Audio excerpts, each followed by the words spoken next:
नमस्कार दोस्तों। आप देख रहे हैं तुम ही हो मेरी जिंदगी कहानी का अगला भाग। कहानी को समझने के लिए कृपया पूरा वीडियो अवश्य देखें और साथ ही इस कहानी के पिछले वीडियो को भी देखना ना भूलें। तो चलिए शुरू करते हैं। तुम ही हो मेरी जिंदगी पार्ट 21। अगली सुबह नंदिनी की आंख खुली तो उसे अजीब सी बेचैनी महसूस हुई। उसने सोचा, मेरा दिल इतनी तेज क्यों धड़क रहा है? ठीक वैसे ही जैसे शुभांग जी के पास रहने पर धड़कता है। शुभांग का ध्यान आते ही उसके दिल में एक टीस सी उठी। दिलों में अपना मुंह छिपाकर सिसकते हुए बोली, क्यों नहीं मुझे चैन से जीने देते शुभांग जी? आप तो अब तक हमेशा के लिए मोनिका के हो चुके होंगे, फिर मेरे ख्याल में आकर मेरा जीना क्यों मुश्किल बना रहे हैं? थोड़ी देर बाद बेड से उठकर नंदिनी खिड़की के पास जाकर खड़ी हुई और खिड़की खोलकर बाहर की ठंडी हवा अपने चेहरे पर महसूस करने लगी। शायद उसके बेचैन दिल को थोड़ी राहत मिल सके। इधर शुभांग रिजॉर्ट के रिसेप्शन पर बैठा सोच रहा था, शायद अभी नंदिनी रिजॉर्ट में नहीं आई होगी। जब आएगी तो मुझे देखेगी तो पता नहीं कैसे रिएक्ट करेगी। मैं क्या कहूंगा उससे? गुस्सा करूंगा या माफ कर दूंगा? गलती बहुत बड़ी की है नंदिनी ने, इतनी आसानी से मेरी माफी नहीं मिलेगी। तभी शुभांग को भी बड़ी बेचैनी सी महसूस होने लगी। वो उठकर बाहर लॉन की ओर जाने लगा, लेकिन आगे बढ़ते एक एक कदम के साथ उसकी धड़कनें भी बेतहाशा बढ़ने लगी थी। अपने दिल पर हाथ रखकर उसने कस कर दबा लिया। एक आह भरकर बोला, तुम मुझे छोड़कर क्यों अकेली चली आई नंदिनी? एक बार मुझे कुछ कहने सुनने का मौका तो दिया होता। एक बार मेरी बात तो सुन लेती, तो शायद तुम्हें समझा पाता मैं कि अब तुम्हारे बिना मेरे लिए सांसें लेना भी नामुमकिन है। फिर आंखों में नाराजगी भरकर बोला, तुम्हें क्या लगता है तुम मुझसे दूर रह लोगी? हरगिज नहीं। एक बार केशवी दीदी को इंसाफ दिला लूं और उनके अपराधियों को उनके किए की सजा दे दूं, फिर मेरी बाहों के अलावा इस जन्म में तुम्हारा कहीं और ठिकाना नहीं हो सकता। मैं ऐसा होने नहीं दूंगा नंदिनी। लॉन में खड़ा शुभांग बेचैनी से इधर उधर देख रहा था। तभी उसकी नजर ऊपर कमरे की खिड़की पर खड़ी नंदिनी पर पड़ गई। ठीक उसी समय नंदिनी की निगाह भी नीचे लॉन में खड़े शुभांग पर पड़ी। पल भर के लिए दोनों की निगाहें टकराई। दोनों का दिल ऐसा जोर से धड़का मानो उछलकर बाहर ही आ जाएगा। दोनों का हाथ अनजाने में ही अपने दिल पर ठहर गया था। नंदिनी झटके से पीछे हो गई और धड़ाम से बेड पर जा गिरी। एक पल को जैसे उसने अपना होश ही खो दिया था। अपनी आंखें जोर से मीच कर बोली, महादेव, जो मैंने अभी अभी देखा वो सच था या मेरा वहम था? शुभांग जी यहाँ कैसे हो सकते हैं? किसी तरह खुद को संभाल कर वापस खिड़की के पास गई और छुप कर बाहर देखा। शुभांग वहां से गायब हो चुका था, लेकिन उसके दिल ने कहा, ये मेरा वहम नहीं है, वो शुभांग जी ही थे, वरना सोते में ही मुझे ये जानलेवा बेचैनी महसूस ना होती। उनके रिजॉर्ट में कदम रखते ही मेरी धड़कनें इस तरह बेकाबू ना होती। मुझे पहले ही समझ जाना चाहिए था कि शुभांग जी यहीं कहीं हैं, मेरे आसपास। अब मैं क्या करूं? अब खुद को मैं कैसे छुपाऊं उनकी नजरों से? अचानक शुभांग को वहां देखकर नंदिनी घबराहट में खुद ही बोले जा रही थी। उधर शुभांग की सारी नाराजगी नंदिनी को देखते ही उड़न छू हो गई। थोड़ी देर पहले का गुस्सा जाने कहाँ गायब हो गया। वो बिजली की रफ्तार से ऊपर की ओर भागा, लेकिन ऊपर पहुंचकर इतने सारे बंद कमरों में किस कमरे का डोर खटखटाए उसकी समझ में नहीं आ रहा था। चारों ओर निगाह दौड़ाई। उसने सोचा कि शायद उसे देखकर नंदिनी भी बाहर आएगी, लेकिन जब नंदिनी का कहीं पता नहीं लगा तो हताश होकर बेबस निगाहें उन बंद दरवाजों पर टिकाए वहीं एक खंभे से टेक लगाकर खड़ा हो गया। शुभांग के रिजॉर्ट पहुंचने की खबर मिलते ही दीपेन भी रिजॉर्ट पहुंच गया था। शुभांग को भाग कर ऊपर आते हुए देखा तो पीछे पीछे वो भी चला आया। दीपेन समझ गया था शुभांग ने नंदिनी को देख लिया है और उसे ही खोज रहा है।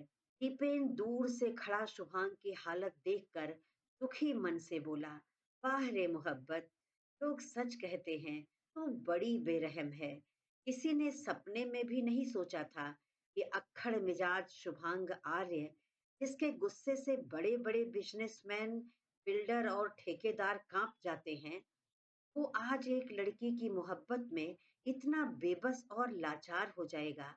वो धीरे धीरे चलकर शुभांग के पास पहुंचा, उसके कंधे पर हाथ रखकर बोला, धैर्य रखो दोस्त, अब नंदिनी तुम्हारे पास ही है और तुम अपने लक्ष्य के बहुत करीब हो। अब तुम्हारा पिछले 2 सालों का इंतजार पूरा होने को है। बस तुम अपना हौसला मत खोने देना यार। शुभांग ने अपने कंधे पर रखे दीपेन के हाथ पर अपना हाथ रख दिया और पलकें झपकाकर उसे अपने ठीक होने की तसल्ली दी। इधर नंदिनी की समझ में कुछ नहीं आ रहा था कि अब क्या करे।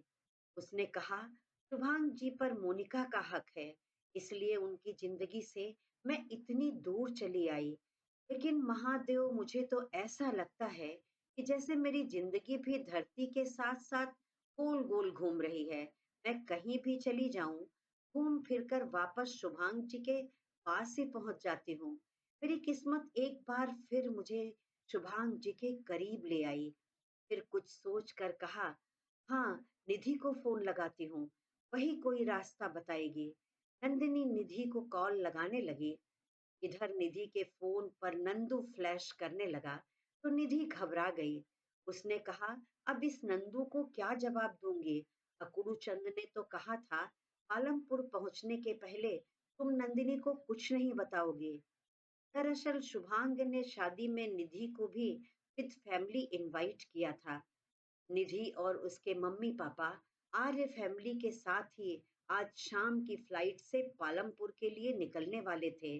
उधर बार बार रिंग जाने पर भी निधि ने फोन नहीं उठाया तो नंदिनी गुस्से में बड़बड़ाने लगी, वो मोटी तो अभी घोड़े बेचकर सो रही होगी, उसे कहाँ खबर है कि वो अकड़ू चंद मुझे खोजते हुए यहाँ भी पहुंच गए। फिर मायूसी से बोली, मैं उस बेचारी को क्यों कोस रही हूँ? उसने तो नहीं कहा था कि जाकर अपना पैर खुद कुल्हाड़ी पर मार ले। अब तो बस महादेव का ही सहारा है। नंदिनी ने मौसा जी को सब कुछ साफ साफ बताकर यहाँ से जाने का फैसला लिया और टॉवेल लेकर वॉशरूम में चली गई। लेकिन दिल तो शुभांग से दूर जाने का सोचकर एक बार फिर तड़प उठा था। उसने तेज आवाज में नल चला दिया और आंखें बंद करके अपने दिल को कस कर भींच लिया। उसके दिल से एक आह निकली, शुभांग जी, ना चाहते हुए भी जाने कब आप प्यार बनकर मेरे दिल में उतरते चले गए। मुझे तो खबर ही नहीं लगी थी और अब तो वो एहसास टीस बनकर हर पल मुझे दर्द देता है। आप मेरी किस्मत में तो है नहीं और हालात आपसे दूर मुझे जाने नहीं देते। पता नहीं इस कश्मकश से कभी निकल भी पाऊंगी या नहीं। नंदिनी नहा धोकर तैयार हो गई और निधि के मौसा जी को फोन करके कहा, मौसा जी, मुझे अभी आपसे मिलना है, बहुत जरूरी काम है। मौसा जी बोले, हाँ बेटा, मैं भी बस तुम्हें ही फोन लगाने जा रहा था। हमें जल्दी नीचे पहुंचना पड़ेगा क्योंकि मेहमान आने शुरू हो गए हैं। नंदिनी का दिल एक बार फिर धड़क उठा था। उसने डरते डरते पूछा, कौन से मेहमान मौसा जी? मौसा जी बोले, वही जिनकी शादी यहाँ होने वाली है। एक आशंका से नंदिनी का दिल धड़क उठा था। उसे लगा कि कहीं शुभांग जी और मोनिका की शादी। उसने घबरा कर अपनी आंखें बंद कर ली। नहीं, ऐसा नहीं हो सकता।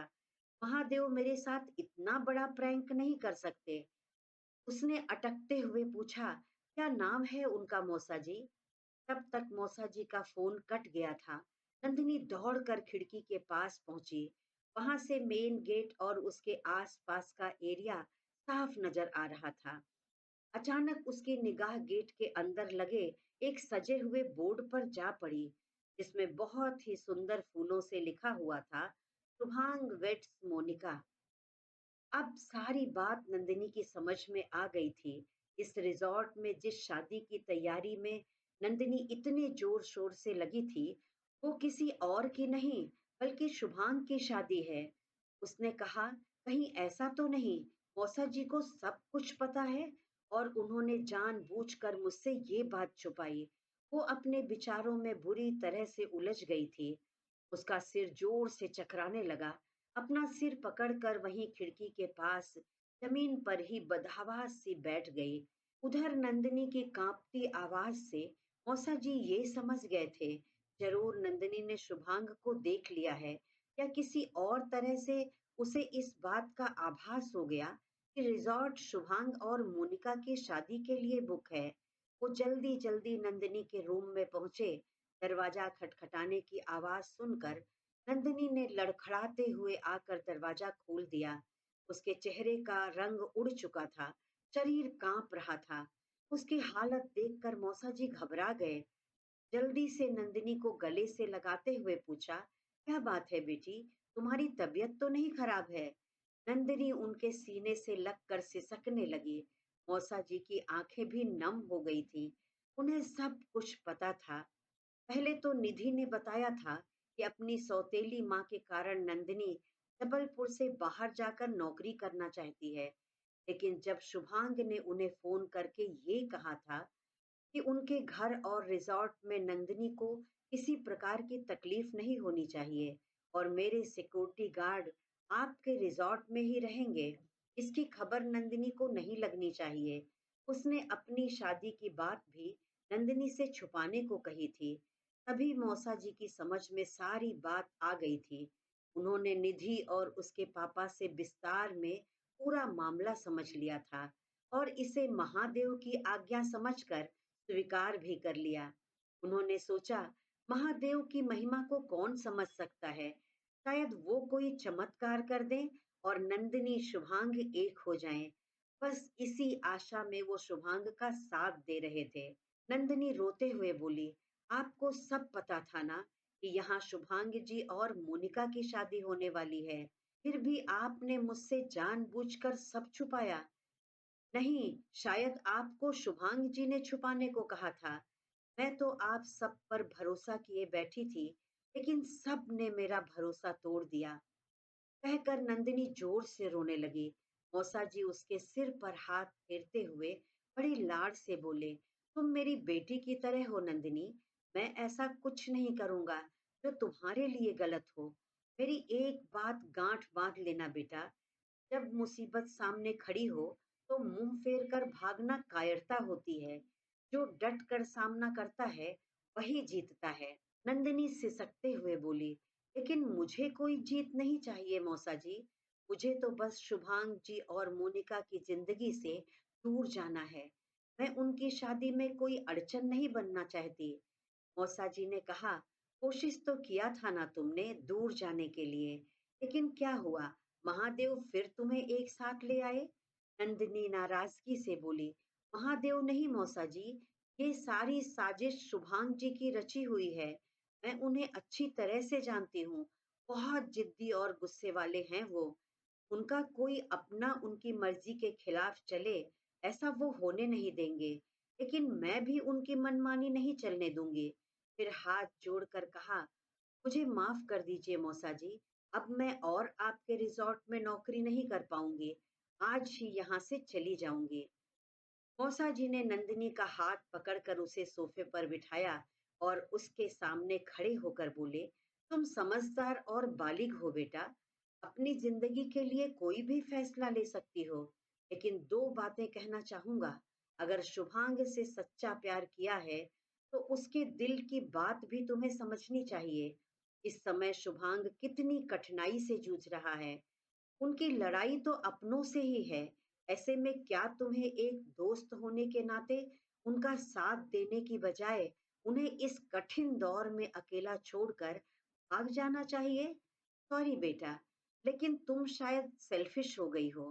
तुम्हें बस अपना दुख दिखाई दे रहा है। शुभांग की तकलीफ से तुम्हें कोई लेना देना नहीं है। अभी तुम कम उम्र की हो, इसलिए सच्चे प्यार का फलसफा जानती ही नहीं हो। अरे सच्चे प्यार करना कोई बच्चों का खेल नहीं है। प्यार में तो खुद को खपा कर अंतिम सांस तक अपने साथी का साथ देना होता है। सच्चा प्यार पाना जिंदगी का सबसे बड़ा सुकून है और इस सुकून को पाने के लिए अंगारों पर भी चलना पड़ता है। तुम तो हवा के एक तेज झोंके से ही घबरा कर भाग निकली, तो अंगारों का मुकाबला क्या करोगी? फिर मत कहना कि तुमने शुभांग से सच्चा प्यार किया है। ये सरासर गलत होगा बेटी। नंदिनी मौसा जी की शक्ल बिना पलक झपकाए हैरानी से देखे जा रही थी।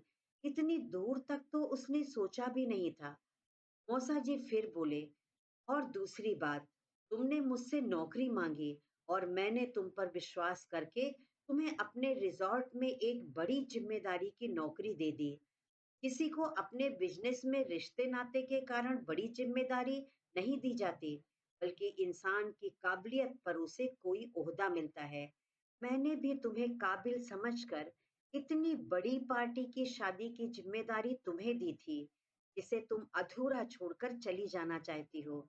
नौकरी छोड़कर जाने की बात कहने से पहले एक बार भी नहीं सोचा तुमने कि इतनी जल्दी मैं किसी और एम्प्लाई को ये काम कैसे समझा पाऊंगा। और शादी की तैयारी में कोई गड़बड़ी हुई तो मेरी और मेरे रिजॉर्ट की इतनी बड़ी रेपुटेशन है, वो तो खराब होगी ही। साथ में आर्यंस के सामने मुझे कोई जवाब देते नहीं बनेगा। अपने प्रोफेशनल वर्क में कभी भी पर्सनल बातों को शामिल नहीं किया जाता। मैं तुमको समझदार मानता हूँ। आगे क्या करना है तुम खुद फैसला करो। निधि के मौसा जी नंदिनी के कमरे से बाहर जाने लगे, फिर मुड़कर बोले, शुभांग बहुत ही समझदार और सुलझा हुआ सच्चे दिल का इंसान है। तुम खुशकिस्मत हो कि महादेव ने शुभांग का प्यार तुम्हारी किस्मत में लिखा। उसकी कद्र करो। मौसा जी जाते हुए मन में सोचकर मुस्कुरा रहे थे, इतना ज्ञान शायद काफी है बिटिया रानी के लिए, वरना तो आज इन्हें नौकरी छोड़कर दोबारा भागने से कोई नहीं रोक पाता। सच में तुम बहुत अच्छी हो बेटा, लेकिन दुनिया इतनी अच्छी नहीं है। तुम्हारी मासूमियत का फायदा उठाएगी। नंदिनी का तो दिमाग और शरीर दोनों सुन्न हो गया था। उसे सही मायने में आज जिंदगी का बहुत बड़ा सबक मिला था। उसे शुभांग जी की वीरान आंखें और बुझा हुआ चेहरा नजर आया, जो थोड़ी देर पहले देखकर भी वो समझ नहीं पाई थी। अब उसे महसूस हो रहा था, एक तो शुभांग जी अपनी बहन के हत्यारों को सजा देने के लिए अकेले जूझ रहे थे, ऊपर से मैंने भी उनसे दूर जाकर उन्हें इतना बड़ा दर्द दे दिया। कितनी तकलीफ हुई होगी उन्हें जब ये पता चला होगा कि मैं जबलपुर में कहीं नहीं हूँ। हर जगह मुझे पागलों की तरह खोज रहे होंगे और मैं अपने ही दुख को इतना बड़ा मानकर रोए जा रही थी। तभी नंदिनी के मोबाइल पर रिजॉर्ट के मैनेजर का फोन आया। नंदिनी ने फोन रिसीव किया तो उधर से आवाज आई, मिस नंदिनी, आज आप लेट हैं। अभी तक आपको अपने ऑफिस में पहुंच जाना चाहिए था। Please hurry up.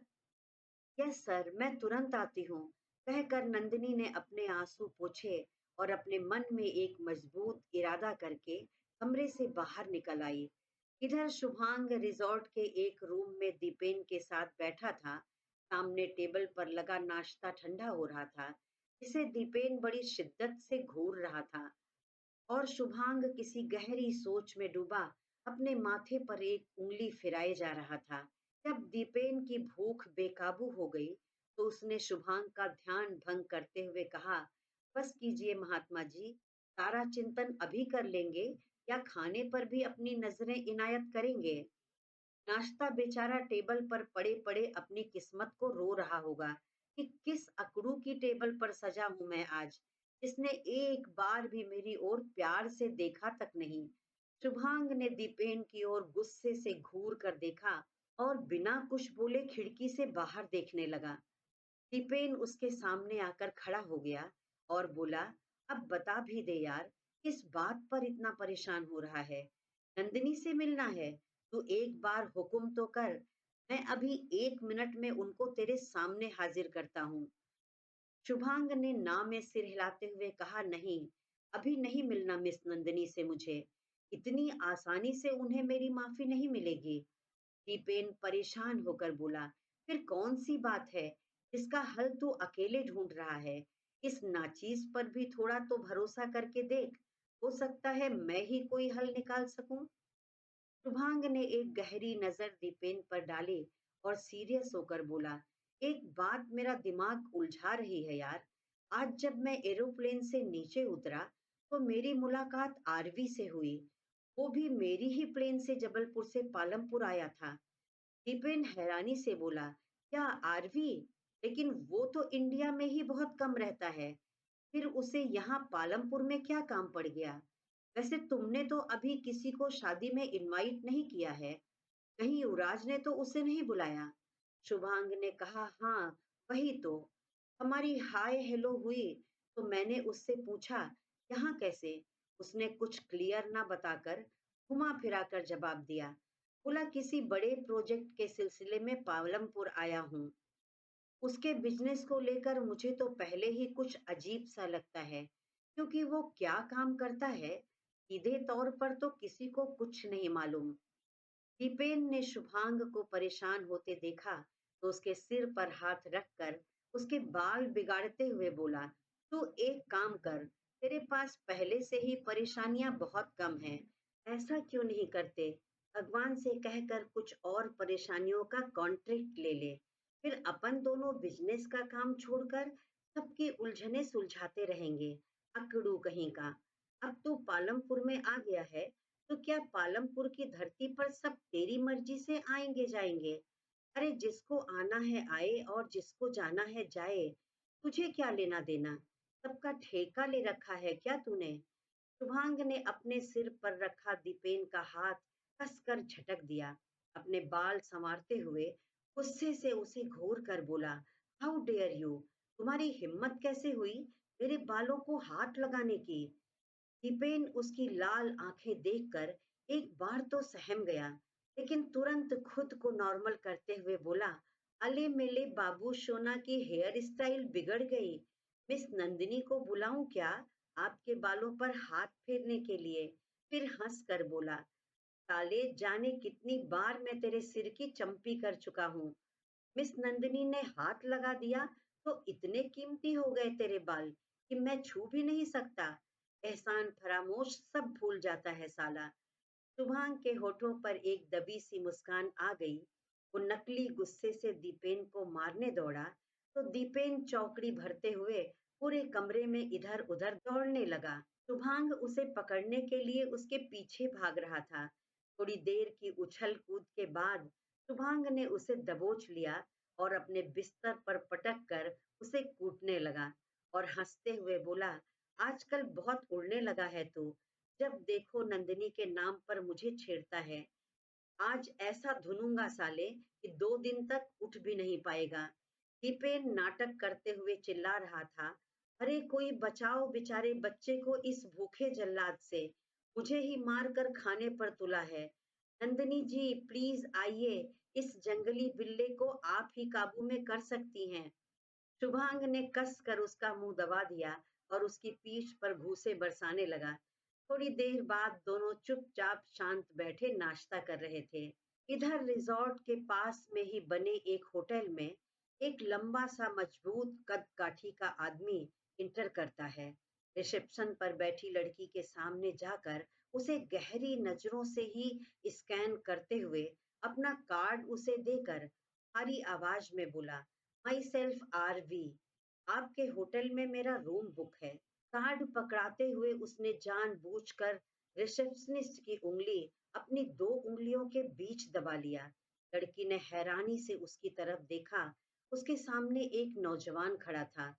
चौड़ा माथा, पतली सी नाक, लेकिन छोटी आंखें जिसमें लोमड़ी सी चालाकी और शैतानी साफ झलक रही थी। लड़की झट से अपना हाथ पीछे करके सकपकाते हुए सामने पड़े सोफे की ओर इशारा करके बोली, ओके सर, आप प्लीज वहां बैठ जाइए, मैं चेक करती हूँ। आरवी ने मुस्कुराकर लड़की की आंखों में झांकते हुए कहा, देखिए मिस। फिर उसके पास झुककर उसके सीने पर लगे नाम का बैज ध्यान से देखते हुए बोला, मिस रोजी, ब्यूटीफुल नेम, बिल्कुल तुम्हारी तरह। मैं बहुत जल्दी में हूँ, तो प्लीज मुझे परेशान मत कीजिए। मेरे साथ चलकर मुझे मेरे रूम तक पहुंचा दीजिए। रोजी की आंखों में हल्की सी गुस्से की लाली आ गई थी। उसने अपने बगल में दूसरे कंप्यूटर के पास खड़े लड़के से कहा, विकास, देखो सर को क्या प्रॉब्लम है, तुम प्लीज इनका चेक इन करा दो। मैं कुछ इम्पोर्टेंट मेल भेज रही हूँ। लड़की ने जलती निगाह आरवी पर डाली और दोबारा कंप्यूटर में बिजी हो गई। लेकिन आरवी पूरे समय बड़ी ढिठाई से लड़की को सिर से पैर तक घूरता रहा। इधर शाम को आर्य मेंशन में बहुत बड़ा कोहराम मचा हुआ था। एयरपोर्ट के लिए निकलने का समय हो गया था, लेकिन शुभांग का कहीं कोई पता नहीं था। सुबह से शुभांग आर्य मेंशन से गायब था, लेकिन सुनंदा जी या शिशिर को भी शुभांग के बारे में कुछ नहीं मालूम था। शुभांग के पापा बेचैनी से चहलकदमी करते हुए गेट पर नजरें गड़ाए खड़े थे। दोपहर तक तो उन्होंने सोचा कि शायद शुभांग ऑफिस के किसी इम्पोर्टेंट काम में बिजी होगा, लेकिन जैसे जैसे शाम ढल रही थी, उनका गुस्सा सुनंदा जी के ऊपर उतर रहा था। सुनंदा जी बेचारी क्या करती, वो तो खुद हैरान थी शुभांग की इस हरकत पर। उन्होंने सपने में भी ऐसा नहीं सोचा था कि शुभांग ऐसा भी कुछ कर सकता है। उन्होंने धीरे से शिशिर के कान में कहा, ये कैसी नादानी है तेरे भाई की। शादी नहीं करनी थी तो पहले मना कर देता। अब अगर उसने कोई कांड किया तो धनेश किसी को नहीं छोड़ेंगे। तुझे कुछ पता है तो प्लीज उसे जाकर फोन कर, चुपचाप घर चला आए। कहते कहते सुनंदा जी का मन भारी हो गया। कुछ बूंद आंसू उनकी आंखों से गिर गए थे और शिशिर का मन तो उलझा हुआ था। उसे कुछ नहीं समझ में आ रहा था कि भाई ने ऐसा क्यों किया, क्या करना चाहते हैं वो। शिशिर को कुछ नहीं पता था, क्या कहकर तसल्ली देता वो अपनी ताई माँ को। कुछ नहीं सूझा तो उसने आगे बढ़कर सुनंदा जी को अपने गले से लगा लिया। धनेश के परिवार को सी ऑफ करने के लिए मोनिका के पापा भी आर्य मेंशन आए हुए थे। शुभांग को गायब पाकर परेशान तो वो भी बहुत ज्यादा थे, लेकिन धनेश का गुस्सा शांत करने के लिए उसके कंधे पर हाथ रखते हुए कहा, शुभांग बच्चा नहीं है धनेश, उसे अच्छे से पता है कि उसकी शादी है। तुम चिंता मत करो, सबको लेकर एयरपोर्ट के लिए निकलो, वो टाइम से पहुंच जाएगा। गणेश ने थोड़ी चिंता से कहा, बच्चा होता तब तो उसका हाथ पकड़कर अपने साथ ले जाता। बड़ा हो गया है, इसी बात की तो चिंता है। जब तक शादी नहीं हो जाती, मेरी जान हलक में अटकी रहेगी। उल्टे दिमाग का है और मेरी कुछ नहीं सुनता। ये भी पता नहीं कि कब क्या कर गुजरे। बस एक बार मोनिका से उसकी शादी हो जाए तो मैं गंगा नहाऊं, क्योंकि इस शादी से दोनों खानदान की इज्जत के साथ साथ हमारी दोस्ती भी दांव पर लगी है। सुमित्रा जी और मोनिका के पापा ने समझा बुझाकर धनेश को सपरिवार एयरपोर्ट जाने के लिए राजी कर लिया। मोनिका के घर में मोनिका और उसके मम्मी पापा कल शाम की फ्लाइट से पालमपुर जाने की तैयारी में लगे थे, लेकिन युवराज तो गुस्से से शुभांग को गालियां बक रहा था। खुद को भगवान समझता है साला घमंडी आदमी। उसे क्या लगता है हम उसकी मर्जी के गुलाम हैं? जैसा वो चाहेगा वैसा ही नचाएगा हमें। गुस्से से मोनिका की ओर देखकर बोला, तुम भी ना उस दिन उसकी हाँ में हाँ मिला रही थी, बड़ी आई होने वाले पति परमेश्वर का हुक्म बजाने वाली। एक बार भी तेरे मुंह से नहीं फूटा कि हमें पालमपुर में नहीं, जबलपुर में शादी करनी है। अरे कोई बहाना बना देती, कह देती कि पालमपुर की ठंड में मैं अपने इतने महंगे डिजाइनर लहंगे के साथ ऑफ शोल्डर चोली कैसे पहनूंगी। लेकिन नहीं जी, आपको तो सती सावित्री बनने का दिखावा करना था। मेरे सारे प्लान का गुड़ गोबर कर दिया। अब इतने कम समय में मुझे पालमपुर में सब नए सिरे से तैयारी करनी पड़ेगी। युवराज गुस्से से चिल्लाते हुए अनाप शनाप बक रहा था। मोनिका ने उसे शांत करते हुए कहा, पेशेंस रखो भाई, मेरे पास उस राक्षस की बात मानने के अलावा और कोई चारा नहीं था उस दिन। जब वो गुस्से में होता है, तो मुझे तो डर लगता है कि कहीं कस कर एक रैप्टा ना जड़ दे मुझे। युवराज गुस्से से चिल्लाया, इतनी कायर है तो फिर इतनी बड़ी साजिश में मेरे साथ शामिल क्यों हुई? मोनिका के चेहरे पर अब एक शातिर मुस्कान आ गई थी। उसने कहा, शुभांग जैसे दिमाग वाले इंसान के साथ जोश से नहीं, होश से खेलना चाहिए। एक बार शादी हो जाने दो, फिर आगे आगे देखो होता है क्या। अपनी एक उंगली घुमाते हुए आगे बढ़ते हुए बोली, दुनिया के लिए अकड़ू और होशियार जबलपुर के सबसे बड़े यंग बिल्डर मिस्टर शुभांग आर्य को मोनिका ने अपनी उंगली के इशारे पर ना नचाया तो मेरा नाम बदल देना। तभी युवराज के मोबाइल पर किसी का फोन आने लगा। मोबाइल के स्क्रीन पर फ्लैश होते नंबर को देखकर युवराज के माथे पर एक शिकन आ गई थी। उसने मन में कहा, ये मुझे क्यों कॉल कर रहा है? इन्हें मुझसे क्या काम पड़ गया? इनके जैसे लोगों से तो ना दोस्ती अच्छी है, ना दुश्मनी। कहते हुए युवराज ने फोन रिसीव कर लिया। उधर से एक भारी सी आवाज आई, मुबारक हो मिस्टर युवराज। सुना है पालमपुर में मोनिका की शादी ही नहीं, आपकी सगाई भी होने वाली है। क्या यार, अब मैं इतना भी पराया नहीं हूँ कि तुम लोग मुझे इनवाइट भी ना करो। मुझे भी तो मिलाओ अपनी होने वाली बीबी से। मैं भी तो देखूं किस नाजुक कली पर इस भंवरे की नजर पड़ गई। युवराज अपना गुस्सा छुपाकर नकली हंसी हंसकर बोला, अरे नहीं भाई, मैंने किसी को नहीं पसंद किया।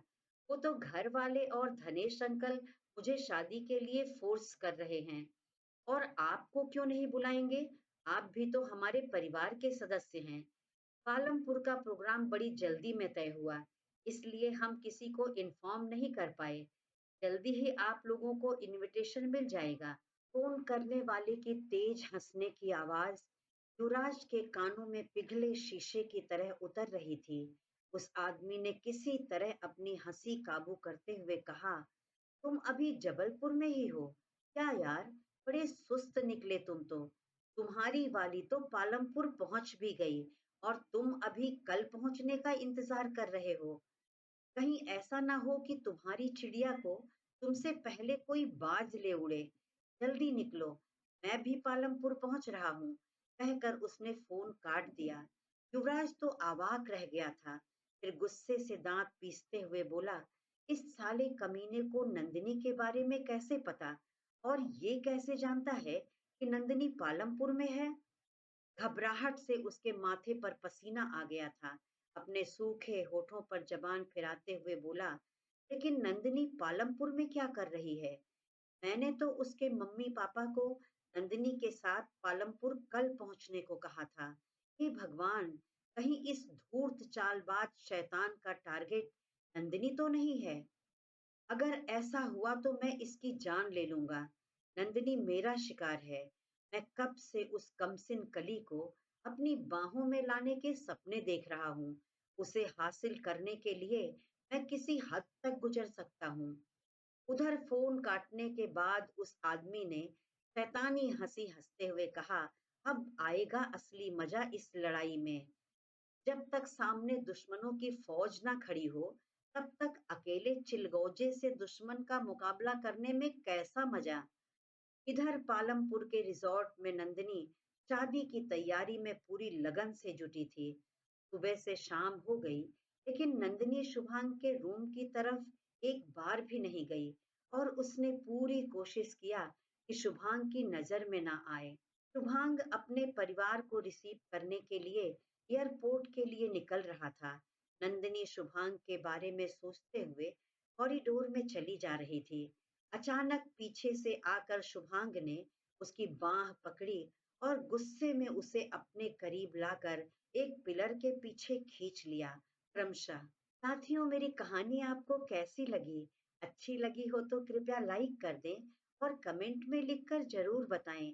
ऐसी ही और मनोरंजक कहानियां देखने के लिए मेरे चैनल को सब्सक्राइब करके बेल आइकन दबाना ना भूलें। धन्यवाद।